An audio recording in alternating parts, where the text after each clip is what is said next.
All right, welcome to episode 13 of Coach's Corner with Justin and Ethan. I am Coach Justin. And I am Coach Ethan. And today, we're going to be talking about why exercise is a bad idea for weight loss. Don't do it. I just felt everyone get triggered. But The triggering commences. the treadmill's the first thing. Now, let's be clear here. We're not saying don't exercise. Unless you're trying to lose weight, then in that case, do not exercise. For everyone else, feel free. Training is important for many reasons. Exercise is good for bone density. Exercise is good for heart health, brain health, general well-being, libido. Confidence. But it's not necessarily good for fat loss. Yeah, depending. But we all know plenty of people who exercise who still cannot seem to lose any weight. Right? Well, yes. So nutrition is obviously the thing that we have to control for fat loss, but I figured we could maybe just dive into why exercise done the wrong way, can impair your fat loss goals, and done the right way can help facilitate it. I would agree with that. It's very general and nebulous, but This is broad stroke enough. I'm going to broad stroke this whole episode for an hour. We're just going to paint very general sweeps. And that's why It could waking be a up good in the morning idea. is good for your success. So, let's talk a little bit about total daily energy expenditure. Fancy words. It's TDEE for those who are in the know. For those who aren't in the know, total daily energy expenditure is how we just measure the total amount of energy your body burns throughout a 24-hour period. But Justin, why? I thought that was your BMR. Ethan, BMR. Or your base metabolic rate. Base is the operative word in that. You build a fort? When you lay a foundation to build a fort on. But base metabolic rate is, imagine this. You lay on your couch and you don't move, but you're awake for 24 hours. Whatever amount of calories you burn in that period is your base metabolic rate, or BMR for short. And that accounts for 70%, give or take. Everybody's a little bit different, but that accounts for 70% of the total amount of calories your body burns throughout a day, which is crazy. Yeah, those organs are working. Your skin cells are replicating. There's lots of stuff. Your Heart brain takes a lot of it. Brain's thinking, right? Even if you're in a coma, it's thinking. So that's 70% of the calories you burn. And then we got the next up on that pyramid. So think of it like a pyramid, right? So the base metabolic rate is 70% of the mass of that pyramid. And right above that, we got about 15%, which is designated, give or take, to NEAT, non-exercise activity. Right? What would be an example of that? Doing some dishes. Yeah, for sure. Brushing your dog, tying shoes, putting the dishes away in the cupboard, folding laundry, moving your body, just non-exercise activity, scratching that itch on your back. Typing a letter, whatever. Anything that just involves you moving is participating with life. What I'm doing if you weren't in a coma, basically. If you weren't in a coma. Or napping all just day. Catatonic, but you're actually moving your body to some degree. That is all wrapped up into non-exercise activity. That's 15% of your total daily energy expenditure. Which is TDE, which is includes... So far we got the 70%, which is your BMR. Above that, we have 15%, which is designated to non-exercise activity. That's 85% already of your total daily energy expenditure. So where does the rest go? Well, 10% goes to just digesting food, the noms. So food, especially protein. If you watched our previous episodes, protein takes 30% of its own calories to digest. It's impressive. It's very thermogenic. So that leaves about roughly 5 to 10%, depending on the person. That's left, which is typically burned through direct exercise. So you see quickly, if you can imagine that sort of illustration of this graph of your total daily energy expenditure, best case scenario, 10% goes to exercise. This is on an aggregate over time. Worst case scenario, 5 or less. 3. Yeah, but you see quickly like how by simply trying to out-train or train harder or train more, unless you have a very specific reason to do that, it's not going to necessarily help you crush your fat loss goals. Not if we're talking pure fat loss. Right. It's, it just comes down to nutrition, laws of thermodynamics, calories out. I think people don't realize that it's a law of thermodynamics. It's not a theory of thermodynamics. It's not an ad on Instagram thermodynamics. This is like an actual law that has been studied and tested and refined for years. Just how the universe works. It's just the law of physics, essentially. Well, it's funny because I bring it up. I think we both got it from Dr. Kashi, but I bring it up with one of my clients, and it's like people think they're special, the whole routine, but no one evades the law of thermodynamics. Yeah. And it's for the reasons we've talked about, but maybe dieting doesn't work, or they don't think it's working, and then they say, "Oh, I'm special." It's hormones. It's hormones. It's just my thyroid. What I've been hearing a lot lately on consultation calls is I'll be like, one of the questions I always ask people on, like, okay, I ask them some questions like, what are you struggling with? What are your goals? Okay, I want to lose 30 pounds. Got it. So what are some of the things that are preventing you from accomplishing this 30-pound goal that you have? That I'm busy. And I go, okay, so, what if you had to like put your finger on it, what do you think the problem is? They go, you know what it is? I don't eat enough. I don't eat enough. Yep. That's the problem.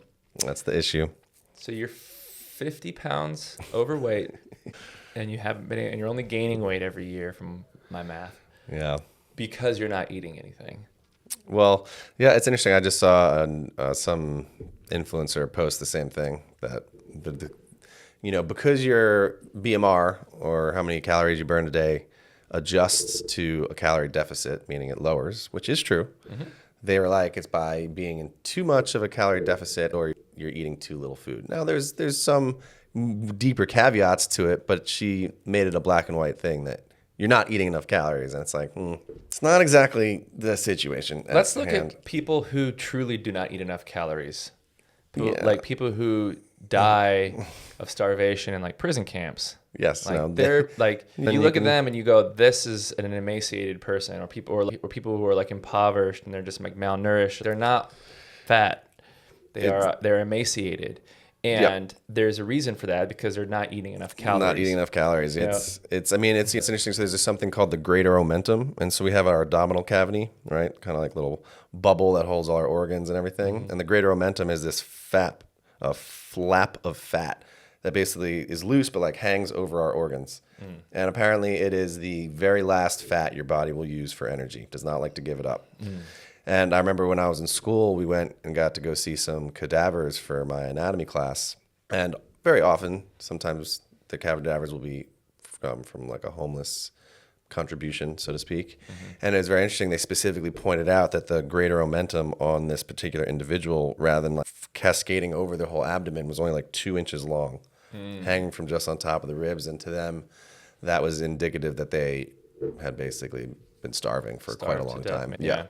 I mean, not to death, but they were definitely malnutrition for a long time. So it's like the bottom line is, like, if you actually were not eating enough calories, you would not be in some potential perpetual cycle of having a slightly lower metabolic rate that's contributing to you putting on fat stores because you're eating 1,900 calories or whatever it might be. So right. And that's the thing I think too, is like, it might be less calories than you think that it takes for you to be in a deficit, but that doesn't mean that there's not a number that you can be in to put yourself in a deficit to burn fat. It only varies by degree, and metabolism is dynamic. We can improve it. We can lower, like we can, it's reflective of our lifestyle in a lot of ways, barring any sort of like, condition. But yeah, I mean, you can really, it might take a little bit less than you think, which might feel like you're not eating, but the reality is no one defies the laws of thermodynamics. So let me ask you. But we all know exercise can contribute to fat loss. It is calories in, calories out. Movement does require calories, whether it be walking or a CrossFit class. So why would you say that exercise in a certain capacity is going to not serve you? Does exercise? Okay, for sure. First off, does exercise burn fat? Not necessarily. Exercise burns calories. So if you think about that statement, you go, so then if I have a belly full of food because I just ate, or I'm eating on average, let's just say in general, more than my body has the capacity to metabolize and burn throughout a course of a day. I can go and exercise, but I'm not burning fat stores. Those are unchanged. My body would much prefer to just burn up the calories that are already in my bloodstream from food. Totally. So that's why it's like exercise in and of itself is not the appropriate modality for fat loss in particular.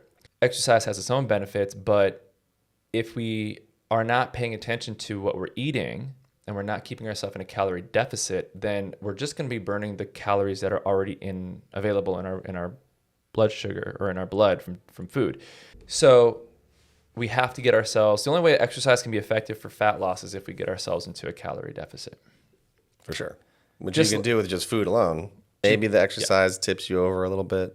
And I think that's the distinction between exercise being great for so many things that are vital to our life and vitality and health, but fat loss isn't necessarily one of those. And that's a really hard concept for a lot of people to grasp, because it's like, I'm not saying don't exercise. I'm definitely exercise. I'm just saying be smarter about it and don't think that cardio or fat burning exercises is a real thing, because it's not. It's a way to improve general well-being and health. But the only way you're going to burn fat, whether you train 7 days a week or 0 days a week, is if you're in some sort of a calorie deficit consistently over a period of time, so your body can pull all the nutrients out of your blood, or all the extra calories out of your bloodstream, and then whatever the deficit is between what your body needs and what you've eaten, it will then pull from fat cells. That process can happen with or without exercise. Well, let's just say somebody is in a caloric deficit then. Great. They did it with their food. They're doing it right. Why wouldn't taking a boot camp be a good idea? So when we look at different types of exercise, everything from just simply walking to doing like a CrossFit class, strength Orange training, Theory, strength training, what have you, there are certain things you're going to do that are going to require your body to recover a lot more from. So then it stands to reason, if we're already in a calorie deficit and then we do exercises that basically kick our ass and shock our nervous system and require a lot of recovery from just like hundreds and hundreds of high intensity repetitions and like no break, that's going to trigger an appetite. It will. It's going to make you really freaking hungry.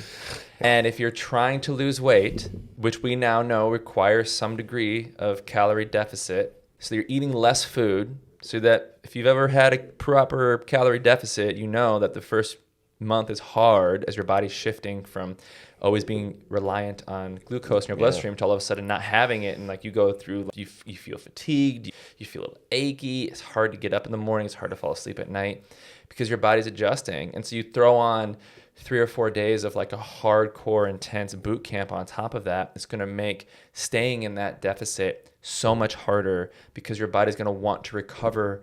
Your bones and your joints and your ligaments and your muscles are going to be want to recover from that intensity. It's going to trigger appetite. It's going to make it harder to stick to the plan. Well, and I think for me, it definitely, I think boot camps, CrossFits, Orange Theories, HIIT training, things that really tax your nervous system and are perceived as overall an ass kicking, definitely fall into that category. Right. And so, because fundamentally, we have hunger kind of comes from like 2 different signals in the body. One is the actual physical shape of your stomach. So as we don't eat, our stomach can collapse or shrink. And that's where like the feeling of hunger pangs come from. And I was reading into it. I did not memorize it, but there is like a motor something. There's all these nerve variations that then have certain hormones that are all related to the hunger pang that you feel when your stomach's physically not full. And so that like ache in your belly is literally from your stomach lapsing or shrinking. And that's one of the things that will obviously signal you for hunger. Now, when that happens, along with your blood sugar dropping, your stomach will release ghrelin. And that hormone goes up to the brain and basically says, it's time for some food, right? We got to eat. So, you know, the ghrelin is the actual sensation of hunger outside of the physical sensation in your stomach. And I would say to that point, like a class like that is going to drop your blood sugar tremendously.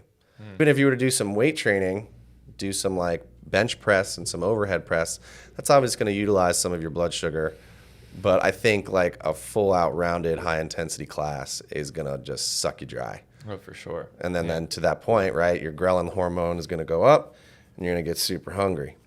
Well, it's all the, not to get too sciencey, but it's all the glycolytic pathway, right? If you're doing a CrossFit or a boot camp and you're just constantly in that high intensity interval style training, it's all glycolytic. And so you just zap your body of glucose and glycogen, and it's going to want to repair that and rejuvenate that. And then also the one way we get that is through food. It's through food. And I'd also say, so cortisol, which is our stress hormone, also makes us more hungry, also releases more ghrelin. So I think that's oftentimes from just stress eating, and there's whole components of psychological relationship to hunger, but more cortisol, which can happen for a lot of reasons, will increase your hunger as well. And I think the difference in the gradient, so to speak, of exercise and movement for the purposes of fat loss is that an intense class is going to release more cortisol than, for me, a classic weight training session. Oh, for sure. Versus, right, walking is not going to really stress you out. You're not going to be like, oh my fucking, holy shit. And if you are, then we got issues, right? Now, a weight training session can definitely leave you tattered, but fundamentally, you can hit some quality sets of bench press, have a hard set, but your heart rate not going crazy. You're not necessarily dumping buckets of sweat. You're not heaving for air. Then you go all the way to a CrossFit class where you just, at the end of the class, you just collapse on the floor, just huffing and puffing and thanking God that have lived to see another day. Yeah. And that's cool if that's what great. you're into. Yeah, and there's nothing necessarily inherently wrong with that. But improving your VO2 max is incredibly stressful, important. Though. It's stressful. And I think this is just where the nuance and the dynamic approach of it all really comes into play, where when we think long term, okay, let's just say we have to lose 40 or 50 pounds of body fat, and you have so many options to choose, and it's really easy to just want to default to the popular stuff like boot camps and stuff, right? And it's not to say there's not a place for that, but one thing that I've observed is when we can start somebody slowly and we can build the proper progression in their nutrition and in their exercise, the stickiness of that person is much higher, the stick rate. If you come in too hot, people tend to burn out quick. You're going to crash. And so if you're already struggling with your weight, which might imply that our fitness levels aren't in a great spot, and then you jump into a really intense regimen like that, it's unlikely you're going to be able to maintain that. Statistically unlikely you're going to be able to maintain that. Yeah. So, just take a look at how many people start in January and by March the gyms are empty again. So that's an anecdote right there. But so when you look at it, it's okay, I know we want to do a million things. We all want to be really strong. We all want to be really fit. But we don't have to do everything right off the bat. And I think that if the goal is weight loss, there's a much easier approach that is much more sustainable, that can be built on every single week and month, that can eventually lead to a intense boot camp or if you wanted it, or high intensity training of some kind, or CrossFit. But I think that to start there with the goal of weight loss is a mistake, in my opinion. For sure. I feel that. And I think, remember that there's nuance. I think we have to honor the infinite amount of nuances. Somebody might have the willpower to enter into caloric deficit, go into some really intense classes, feel the hunger, feel the reaction that your body has, and just stick to their guns, right? It's possible. I used to see it back at Strength RX. People did it. But fundamentally, I would agree that it's going to make it that much more challenging. And fundamentally, the food is going to be the primary place that the weight loss is going to come from anyway. So, it's why rock the boat too much, at least in the beginning, especially for those high intensity kind of things. I think that is a very easy way to go to a class. Most classes want to just leave you feeling like your butt got kicked. And I don't think that that's necessarily the answer. I do think I really still soundly get behind resistance training. Definitely. Even in a caloric deficit, for the many reasons we've talked about. Go check out episode 3, right? That's strength training. One of the strength training episodes. One of the strength episodes. But it comes over and up over and over again. Lean mass. But I don't think that the weight training has to be particularly stressful in the same capacity. Right. And I also think it can be moderated to how much volume you're doing, how intense you make the weight training, and a little bit of stimulus for the muscle can go a very long way. You don't need to necessarily spend an hour doing your pushing muscles only. You'd be surprised, a few sets of some quality contraction and resistance can stimulate your muscle enough to not atrophy during a caloric deficit. Totally. Which is why I believe so much in resistance training in a caloric deficit, is because we want to maintain that lean mass and all the cliches, right? Yeah, use it or lose it. So it's one of those things that I think that's a much better option. But in terms of weight loss, we can't neglect movement altogether, though. So as a contributing factor. For sure. And I think that, like, to your point, there's like strength training or let's just say resistance training. I guess strength training too. Yeah, but like resistance training, as an training umbrella. with weights, you know. Push-ups even, whatever. Yeah, that's going to help just maintain that muscle tissue while you're in that deficit so you don't lose fat and muscle. It gives your body a reason to hold on to the muscle while you're losing weight. Get a little hormonal response, all the good stuff. People need to realize that, like, if you're anabolic and you're catabolic, it's not so cut and dry where you're like, oh, I'm catabolic, or I'm in a fat loss phase, I'm just going to lose fat. It's like, no. If you're losing weight, you're losing a little bit of muscle too. And if you're gaining weight, you're gaining fat too, even if you're strength training. And so we just have to understand that as a general principle and then do our best to manipulate our body composition through high protein and training modality. So case in point, if we are trying to lose fat, most people, I would say, would agree that don't want to lose muscle. Yeah. If you're like, okay, I need to lose body fat. But you don't want to lose any muscle, right? No. So then we have to look at how are you going about this fat loss process? Because if you're only doing high intensity cardio, sub-maximal weights, hundreds and hundreds of repetitions of things that are just getting your heart rate up but not actually fatiguing the muscle that much, that's not conducive to maintaining your weight, your muscle. In fact, your body might almost be more incentivized to get rid of the muscle mass, you know? Yeah, we're not even lifting anything heavy. Why do we need all this muscle mass on us?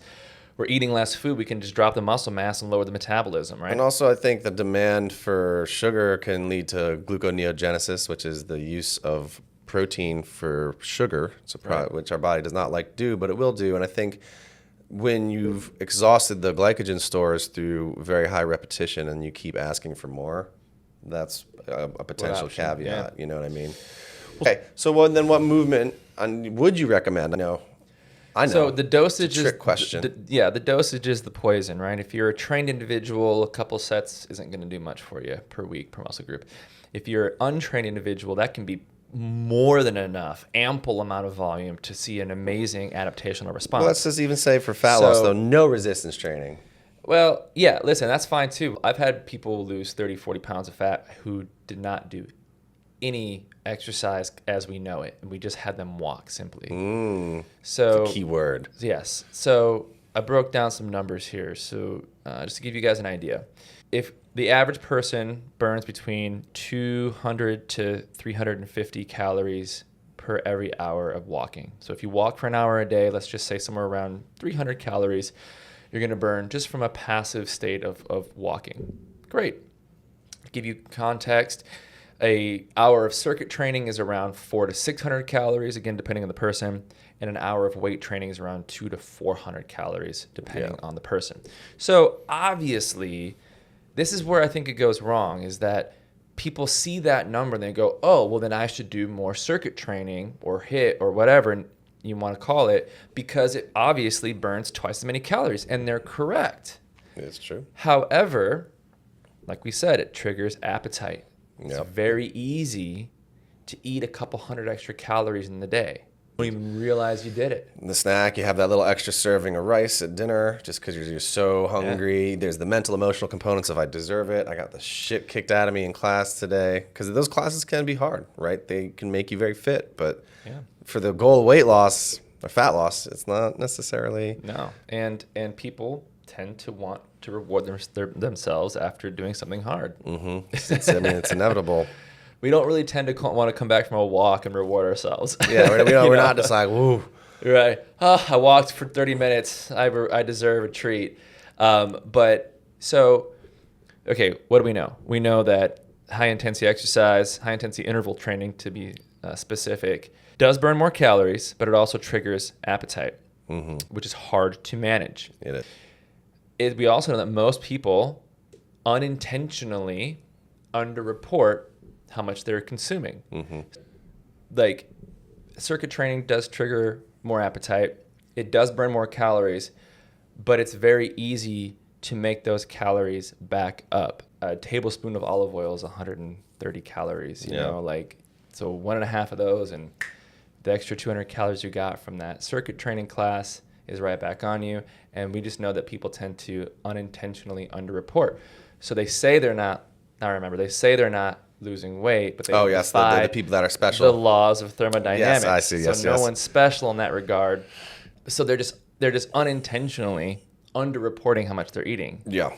Right. And it's one of those things, I think it goes back to like the fact that you were saying, which is true, that being in a deficit can be challenging internally, mentally, emotionally. You might have to say no to foods. You might feel hunger. There is already an emotional kind of battle that's happening. And I know that those style of classes leave me feeling destroyed. Right? Like a good weight training session, like I'll be sore. I might walk out of there like a little exhausted, but I'm not. Like I remember those CrossFit classes, and like they wipe you out. They're dreadful. They are going to affect the rest of your day. And they are awesome for certain reasons. But I think if you're already in the battle, then don't make it too much harder than it needs to be, right? I think if you're having to face the difficult decisions of discipline already, which can be difficult, then to like onslaught yourself and like turn yourself into tattered rags, crawling into bed, just like, from these crazy workouts isn't necessarily going to be the best thing either. There's a time and a place for it. And I think if it's solely for fat loss to the point, it's not necessarily going to be the best vehicle. And I think that like you have to like realize that if the barrier of entry is so high, anything going wrong in your day is going to be a perfect justification to not do it. Spiral out. I didn't sleep well. I'm still sore from last time. I got a little bit of a headache. I didn't drink enough water. It was a stressful day at work. Anything can be the reason why when that alarm goes off at 6 a.m., you're just like, nope, not today. Don't want to do it. And then you break the chain of habit, and then you're probably going to miss the next, and the next thing you know, you're off. Versus if we lower the barrier of entry and we say, well, what if it was a 30-minute walk and maybe 20 minutes of, if you're a beginner, it could just be resistance bands or light dumbbells at home. And if you're a little bit more advanced, maybe it's just a basic weight training routine at the gym 3 days a week, where it's just like a push-pull leg, kind of basic strength training. We're not here to put on muscle. We're in a calorie deficit. We're trying to lose weight. We're not anabolic right now. We're just here to maintain the muscle tissue. You can dial it down a little bit and just focus on compound lifts done consistently. Yeah. And that's much more enjoyable, which is going to make you look forward to it, because it doesn't really matter. The circumstances don't need to be ideal to just go and do a basic weight training routine. But if you're going to, it's hero, it's the CrossFit Open, and it's going to be the most brutal workout of your life, it's very difficult to get motivated. It is hard to do that. Yeah. And I think the accessibility of walking is the other thing. Everybody knows how to walk and can walk, and include that into the routine of their day. You don't have to drive anywhere. You don't have to know how to weight train. You don't have to have a membership. It's just readily available. And so in terms of like barrier of entry, there's no excuse to not walk. You just need to get a walking coach. I've actually started a walking coach service. Yeah. I only hold your hand for the first 2 sessions. Yep. Then after that, half of the walk is handheld. Then he has a leash around your waist.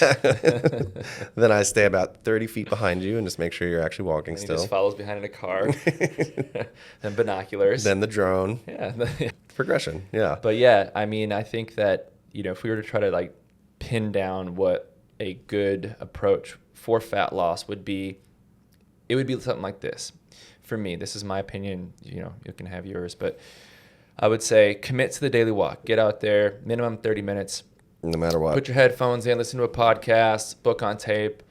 I live in New York and it's snowing half the year. No excuses. You can literally buy a walking pad on Amazon for $150. Yep. It slides under your couch or your bed. You just put that on, put a TV show on, and just hit your steps. Yeah, two birds with one stone. Yes. And so that's non-negotiable every day. In addition to that, I would say just that would be like minimum. And honestly, if you just did that with a calorie deficit, you'd lose weight right off the bat, and you'd improve your health dramatically if you're not doing that currently. However, if you're already kind of more intermediate or closer to advanced, then you want to add in, I would say, a basic, in addition to a calorie deficit, which is mandatory for fat loss, daily walk, 30 to 60 minutes, basic weight training session 3 times a week. Even 2 would be fantastic. If you did 2 days of full body, muscle group gets stimulated twice. Great. There it is. 3's great too. Probably anything more than 4 in a calorie deficit, you might be kind of tipping the scales more towards, there's the maximum recoverable volume. Yes. And maximum recoverable volume is going to be relative to the person's fitness and their nutrition. If you're in a calorie deficit, then you're not going to be able to recover as quickly as you can when you're eating in a surplus. Yeah. So you just got to be sensitive to that and play the long game and not try to rush the process. But I think at least 3 times a week is a great place to start. And then the last but not least, which is the most optional part of the whole thing, is maybe 1 or 2 lighter cardio days a week in addition to all that. Yeah, I think, it's all the gradient. It's all having to start. You have to bake the cake before you ice it, and that's just having to be in a calorie deficit. Mm-hmm. But I think there is truth of like even walking, the calories that you burn. So let's say you've already established a caloric deficit, and now you're just adding to that scale tipping from just walking. Of the 300 calories burned in walking, they are going to be more sourced from fat. And I know there's a conversation that's, the fat burning zone and all that kind of stuff. And generally, you should just ignore all of that. Yes, I agree. It's fundamentally just about being in a caloric deficit. But the truth is if you walked for 3 hours every day and burned 600 calories, a majority of those are going to come from your fat stores. And so I think fundamentally walking is going to be the primary vehicle of movement to contribute to fat loss if we're looking at exercise and movement and the specific goal of fat loss. It's just one of the things that's going to do it. Plus, it's like restorative too. Yeah. It's meditative and helps recover. And absolutely. It just gets, a nice steady body temperature. Because I think the biggest thing is going to be hunger and inducing too much hunger and having to fight that battle. Right. So, when that blood sugar level drops, the ghrelin gets released, and there you go. And on the other side of that, once you've actually eaten, it's leptin that is released and is signaling to your brain that you're satiated and you're full. And kind of like we've talked about in previous episodes, that particularly obese and very obese people have wonky levels of the perception of these hormones. And so they basically found, I was looking at this study that after 1 and 2 years, they were working with very obese people, so BMI over 40, having 3 residential, weekly visits. So 3 times a week, they would get together with these individuals, give them pointers and support and all this kind of stuff. And at the 1 and 2 year marks, they found, they were taking blood samples as well, that both ghrelin and leptin levels increase if you are overweight and then have proceeded to lose body fat. So basically, right, both the hunger hormone and the satiation hormones are in higher levels if you were once very overweight and have lost a decent amount of body fat. It's just the way the body is. But for whatever odd reason, the ghrelin wins.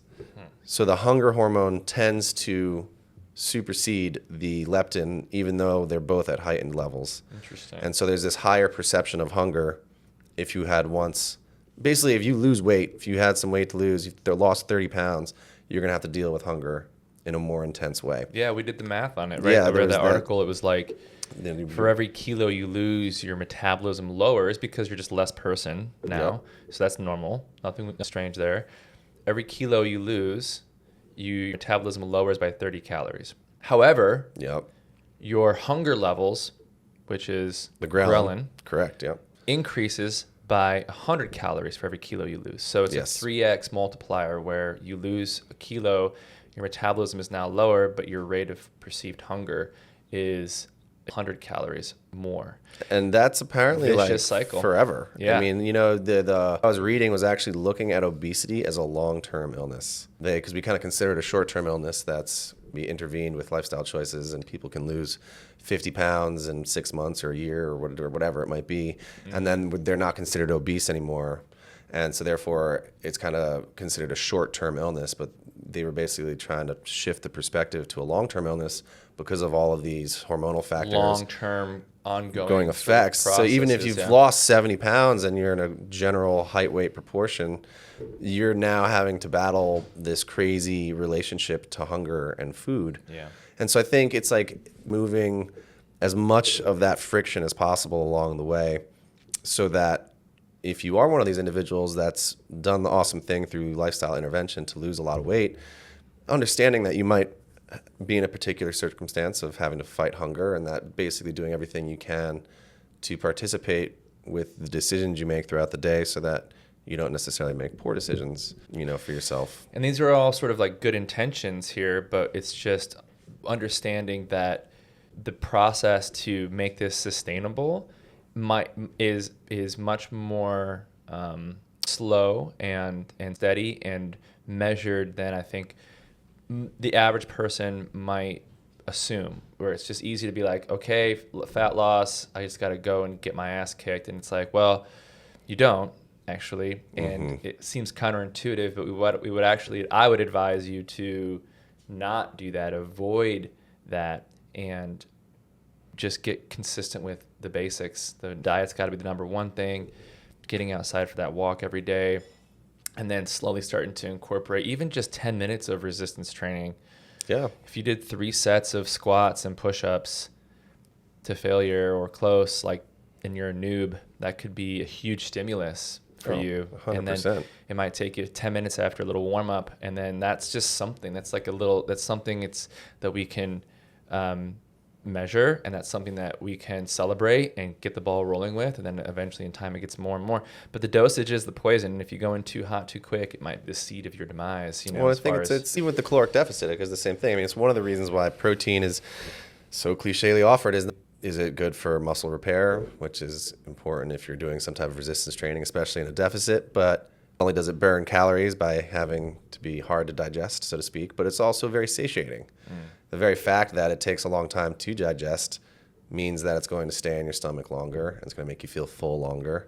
And it's, one of the key things, I think, is that when people start to eat enough protein, even though they might be in a deficit, they're going to be much more satiated, and they don't have to play that mental battle with the hunger feeling.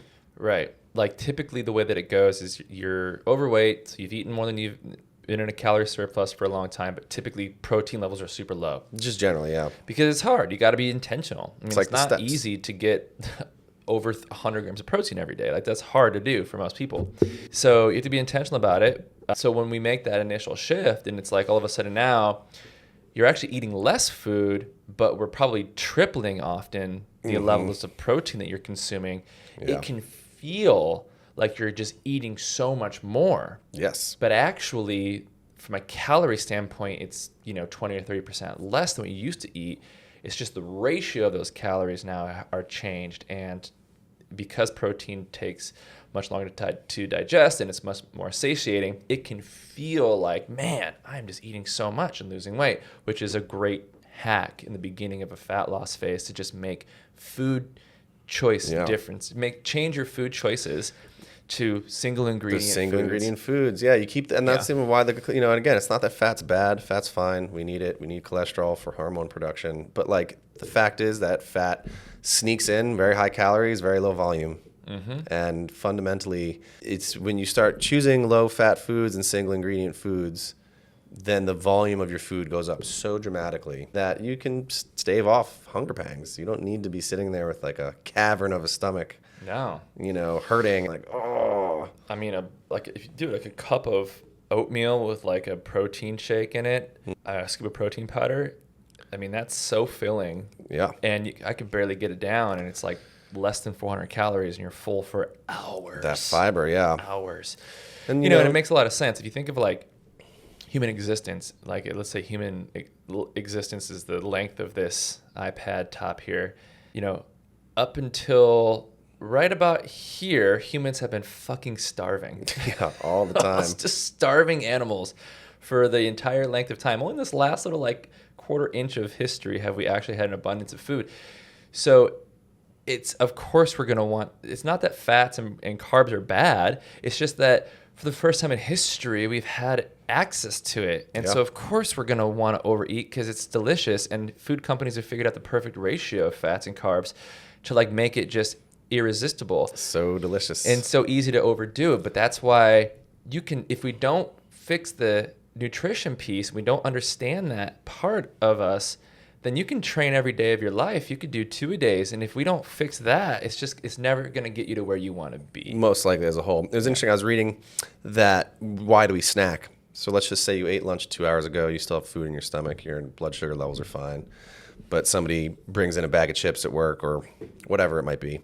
And we have that impetus to snack or to consume more, even though the ghrelin levels are not high. blood sugar's fine, food in the stomach. And basically it's that your brain is always on the lookout for food to not die. And when your brain recognizes something it's eaten before, even if you don't need it, it will create this want to eat it just to make sure that we're good for later. Yeah. And so it's this odd thing that snacking a lot of time comes from almost like a pattern recognition. Like your brain's like, oh yeah, I know what pretzels are. Pretzels are that thing I ate before that gave me food. Mm-hmm. And like, I know we just ate, but like, I don't know about later. You should eat some of those pretzels. Yeah. Stack that fat. Stack it up. Exactly. So it's winter. It's very interesting how much it is about that we were starving for so long. But now we're not in that situation, but our physiology doesn't know that. And so every chance it takes, it's like food is the most important thing. We got to get it in. Yep. Got to make sure we're eating. eating. It's like if we're not paying attention, we're not conscious of it, it's very easy to just mindlessly snack. It's just instincts. It's just thousands of years of instincts overriding if you're distracted or just not paying attention. You got the family bag of chips, and you're like, oh, let's have a few. Totally. Next thing you know, half the bag's gone. It gets all of us. So, okay, so maybe we can wrap this up by just giving some parameters on what like a good targets for calories would be for people in a fat loss phase, a maintenance phase, and then a build phase. Okay. And I would go in that order, by the way. So if we still have belly fat, if we're still, either dad bod or just like we're carrying a spare tire, like don't try to build muscle. Just don't go into a build phase just yet. Not to say don't strength train, definitely strength train, but just the intention of your training isn't to put on muscle right now. Yes. We got to lean you out first. I don't think I'm alone in that belief. Most coaches would recommend leaning out first and then rebuilding. So it's almost always the norm now. Let's go into a fat loss phase. What would you recommend people kind of like easy numbers, easy back of the napkin for targets on how to start that? I mean, I would say the way I would do it to do a little bit of effort but make it easy would just be go to TDE.com, find your total daily energy expenditure, even if it's not exact, and then just chop off 500 calories. Yeah, I agree. That's just a very easy, without having to crunch exact numbers and that kind of a thing. It's just that kind of a middle ground. I know there are easier routes, but I think that at least do a little bit of work to find out what you're working with calorically, and then just take 500 off. So if your TDEE is like 2,600, then just go to 21. I think that's just a very simple way. You don't necessarily got to work in percentages as much, and 10% or 15% or. Then would you say the opposite's true then as well? So if you wanted to go into a build phase, you go 31. Exactly. On a broad stroke level, without getting nitty gritty into the macros and We're all about those broad strokes here. Yeah, exactly. Broad strokes, but I think 500 in either direction. Obviously, your maintenance would be your maintenance, and so that would be one way I'd go about it. I mean, think about it this way: like there's 3,500 calories in a pound of fat. Yep. So give or take, rough math. If you're eating in a 500 calorie deficit every day, that's essentially about a pound a week, give or take. Right? Yep. So exactly about 5 pounds a month, which is great. Which is pretty solid. Similarly, I would say something like, I heard this before, and the numbers do tend to work most of the time. Obviously, everybody's a little bit different, especially people do have something that was making their metabolism a little bit lower. But your body weight times 10 as a deficit. So I'm 200 pounds, times 10 is 2,000 calories. So if I ate 2,000 calories a day, I would lose fat very fast. If I had 2,000. I'm at 3,700 right now. So if I basically cut it in half, that's that wild. It'd be rough, but it would work. Yep. Maintenance then would be your body weight times 15, which I think is like, I don't know, close to 3,000 for me at 2,900. 28, yeah. Yep. And then building would be my body weight times 20. So that'd be about 4,000. So it'd be 4,000 for me, which makes sense. I'm at 3,700, and honestly, I was building, and I kind of plateaued around 207 in the morning now. So I'm weighing in at 207, and I'm at 37. I'm pretty good at my calories, and I'm like, it's not enough. I'd probably have to go to 4,000 to get up to like 210 and beyond. Yeah. But I'm done with the building phase. It's tough, man. After 5 months of it, you're just like, okay, enough. And that's that's probably the easiest. I mean, it's just your body weight times 10. You don't need a 15. website. Yep. Do times 10 until you're seeing abs, and then go to times 15 for a month or so to just kind of like lock it in, and then go to times 20 if you want to go into a build, and then you can just kind of oscillate between those three. There's more nuance. I actually recommend more of like a refeed. I do think that it's effective to stay lean as you rebuild But that can be a little tedious for a lot of people. Yeah, it's a little more nitty gritty for sure. And then, you have your protein requirements, which range from 0.7 to a gram per pound. I think for most men, if you can hit 150 or plus, that's going to do you right. Now, obviously, if your stature as an individual is under 150 pounds, let's just say we're talking about a guy here, then obviously I don't think you need to eat more than a gram per pound generally. Not to say that there's never a time and a place, but fundamentally, it's probably all you need to do. Yeah. But I think as also just a minimum, if you are a 200-pound guy, that like 150 would be a minimum. 150 is a round number. It's just a nice, easy number that now you don't even necessarily have to do the math again. It's just like, just get 150 grams in if you can. Like if you're under 150 pounds, I would say just get over 100 grams. Yep. If you're over 150 pounds, I always go 150. And it takes a little effort. It takes a couple protein shakes with some protein in every meal, and you're pretty much you'll get there. guaranteed. Yeah, and if you really want to go there, do the gram per pound. Do the 200 grams as a 200-pound individual. Yep. But also to that, the gram per pound is also for your goal weight. I think is something to remember. So that if you are extremely 300 pounds, if you're 300 pounds, but you want to be 220.